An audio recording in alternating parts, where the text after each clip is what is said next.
Interesting. Yeah. So you worked on Quake a little bit, but then you left during Quake? Yeah. I Right. worked up until Q-Test. Q-Test. Yeah, and that was testing my network code, Right. my sound code, and shit like that. And then it was working pretty well. And so, and we'd been drifting apart. I was getting more interested in my side company, Crack.com. Right, okay. And so Carmack was like, hey, why don't you work until we launch Quake and then we'll part? And I was like, you know what, actually, I kind of want to go earlier. So I sort of countered and say, I want to leave after Q-Test. Okay, so you started Crack.com in 95. Why is it called Crack.com? Why was it called Crack.com? Addictive games.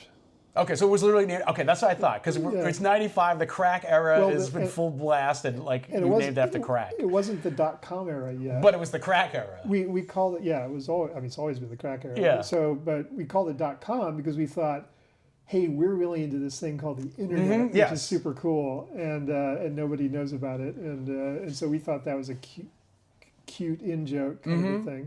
Okay, I always suspected that. And so you said it was published by EA, Richard Garriott's era of EA, like when he was... Yeah, exactly. So we went through the EA affiliate label. Affiliate labels, yeah. And like, you know, I know today, like, I don't know, like the label indie doesn't really mean anything, but in this case, back then, you had to have a publisher. Like, although it pioneered shareware, they still ended up having to have a publisher to really get their games to the masses. So you... No, technically we self-published first. Okay. So we actually self-published first. We made our own boxes. We made a poster and a T-shirt for every box. We warehoused them. We assembled them, and then we realized this shit sucks. This is not game development. This is a whole other thing, and I started learning how the retailers work. I was talking to CompUSA. I was like, hey, do you want this game? And they said, yeah, sure. We'll take, what was it? They said something like, we'll take 10,000. Wow. And I was like, oh, great. That'll be whatever the price was. I think we were charging $30 or something like that. So, that'll be $300,000. And they said, oh, you're adorable, right? No, you give it to us for free. And then you come after us with creditors trying to get payment for our sell-through, and this was the unsaid thing, right? And that's when I realized, oh shit, I don't know what I'm doing, and this is a whole other business. And so I went to Garriott, and he said, well, we have this EAP program, and it's like much better royalties than you can get if you take money from us. So that was indie before indie. I mean, it's kind of funny. People complain about how dare Steam take a 30% cut, but it's Easy Street compared to trying to sell the CompUSA and Fry's or whatever, Best Buy. Yeah. They'll just eat you alive. Yeah, I mean, I know people who had to, who worked for big publishers like that, and they literally had to go to every single store to make sure they put the product on the shelf, like you had to drive around. Yeah. And so the game the first game from Crack.com was Abuse, and it was kind of, how did you go from making the most cutting edge 3D games in the world to doing, it wasn't really retro because it was 95, but you did a 2D side-scrolling, sort of like Metroid meets Doom, mouse and keyboard controlled. What would you how did you? Sort of like Contra. Yeah, if you remember that but game. with a little bit more adventure, Metroid-y kind of. We had a little bit of puzzle solving. How did you come upon that? So, two ways. One was I said, hey, I want ownership wherever I work. And they said, well, we'll talk about ownership later. And I said, well, that's fine. We can talk about it later, but I need this now. Can I invest in this side company? And they said, yeah, as long as you don't code for it, as long as you don't make a 3D game. Oh, okay. And so I was like, okay. So it was still a really advanced game. Yeah. It was running on a real-time Lisp engine. Oh yeah, I forgot about that. That's right. Yeah. And we had some of the first real-time morphing and some of the first real neural net training for this brawler that we made. It was going to be a side-scrolling brawler, and I got the author of what's his name? Oh, he's so brilliant. I got the author of the Covenant series of fantasy books and the series into Gap books. Donaldson, Stephen R. Donaldson, to write the story for us. And it was a really creative story, which is that aliens are invading the U.S., the Earth through the U.S., specifically through the Internal Revenue Service. And what they're doing is they're lacing the 1040 forms with a mutagen, where if you handle the form, you start turning into an alien. And that's how they're colonizing us. And the hero of the story is an IRS agent who figures out this plot. And as his other fellow agents are turning into aliens and he's learning about this thing, he's trying to save everybody from this mutagen. And and that's why we had this morphing tech that did the pixel by pixel morphing. And we started going down that path, and brilliant writer, but he didn't realize the cost of his words when he would suggest this is how this changes and then that changes. Like, Jesus fuck, we got to change all the gameplay like every time we go to a new chapter, you know.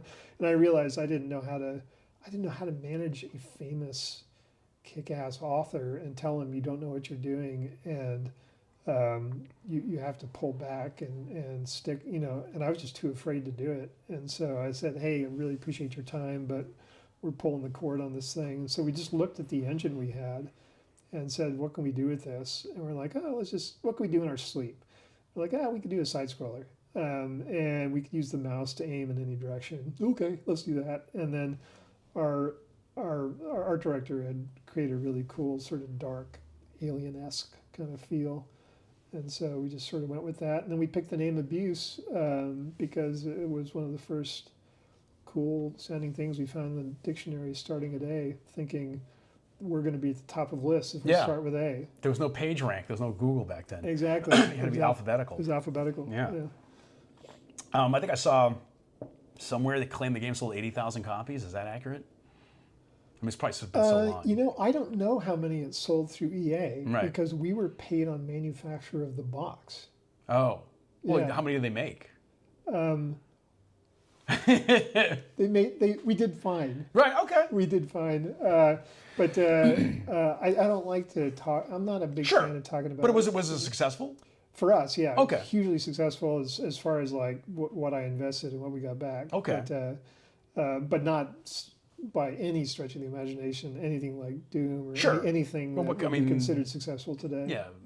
But, you know, then you started another game, Golgotha, is that how you pronounce Golgotha, it? yeah. Golgotha, yeah. And I remember that too, because I remember the demo came out. Yeah. And you licensed the Quake engine for that, right? No, we made our own. Oh, you made your own? Yeah. Okay. So you made your own 3D engine. You were making a 3D RTS. I think there was only one other. There was that game Uprising. That's right. Which was similar. Yeah. But it was like a brand new concept. It was like a 3D real-time RTS where you were in the vehicle. Yeah. Yeah, so you were in a key vehicle, what we call a super tank. And it had, and then even though it looked like it was a 3D game strategically, it really wasn't. All the other units would travel on these preset paths. Mm-hmm. It was really modeled after the game Rescue Raiders, which came out for the Apple II a billion years ago, which was very much like Choplifter, where you fly a helicopter that's super powerful, but then you tap keys to summon up units on the ground like tanks and infantry and anti-aircraft and stuff like that. And so we had the same exact thing, where you hit some keys and summon up those units, and they start crawling forward, and then you move your super tank in 3D to the front lines where they're meeting the opposing forces, and then you try to tip the sides one way or the other until you kind of get that build up. Very, very similar concept to what happens in Dota or League of Legends, where you're spamming the units, the creeps that come out. You get this positive reinforcement loop where if you do well enough in a wave and enough are still alive, then when the next wave comes along, it's even harder to counter, and then that sort of and so that was kind of the approach we were taking. Okay, and so, but it never came out. No, I mismanaged that horribly. Okay. So my coder was so brilliant, Jonathan Clark, and my partner, and he had made it so that we had a full, like before any of this was done, we had a full 3D accelerated in-game GUI game editor on top of our 3D accelerated game, which was already fucking hard to do. And I just kept, I was that idiot guy that kept pushing like, oh, we'll do this too, and then do that other thing, then do these other 13 things, and I really killed it the same way, any idiot amateur manager fucks it up, which is trying to bite off more than you can chew. Of course, in your defense, I mean, you'd only been working in the game industry like maybe 5 years by that point. Yeah. And also, I think back to those days, and did anybody know how to manage a gaming software project in 1997? I mean, yeah, you're right, there was a lot of mismanagement, but the way id learned to manage was by doing really short schedule games of about 2 months.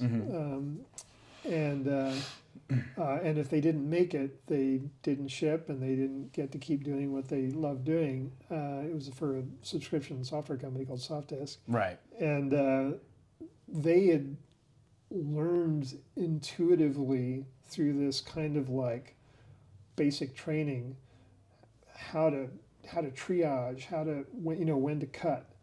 I never had that training, so I came out of there just sort of, Doom took not very much time, Quake took longer, and then I spin out, and I'm like, Abuse, the time that took was sort of covered up because it was overlapping, and so I didn't experience it myself as intensely as the devs did.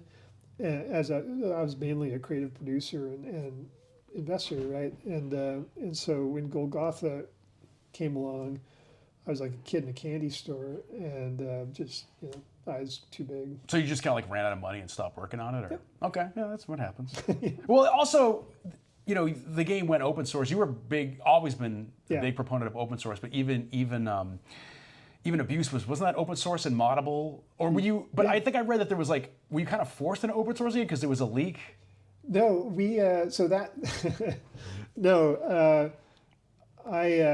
I'm responsible, unfortunately, for someone hacking her computer at id and getting either the Doom or the Quake source or something, or maybe both. On Abuse, we did a really weird hybrid open source thing where we released, we didn't release the trademark, we didn't release the registered levels, and we didn't release the sound effects. Bobby owned the sound effects, and we figured by controlling the trademark and the registered levels, we could keep control of it while we could release the software as public domain, let people do whatever the fuck they want with it. But we realized most people are lazy, and they're not going to use it unless they can just roll with Abuse or something. And so our thinking was, by controlling the trademark, we could essentially control that IP without controlling the source. So that's how we did that. And then on Golgotha, we did something similar. We released it entirely, I think, to the public domain. And I understand, Jonathan heard later that the code and several of the assets got used in all kinds of games. I heard it was a bit of a, sharks to chum kind of thing. Well, yeah, it was 1997. There really weren't any there weren't even any 3D engines you could license freely.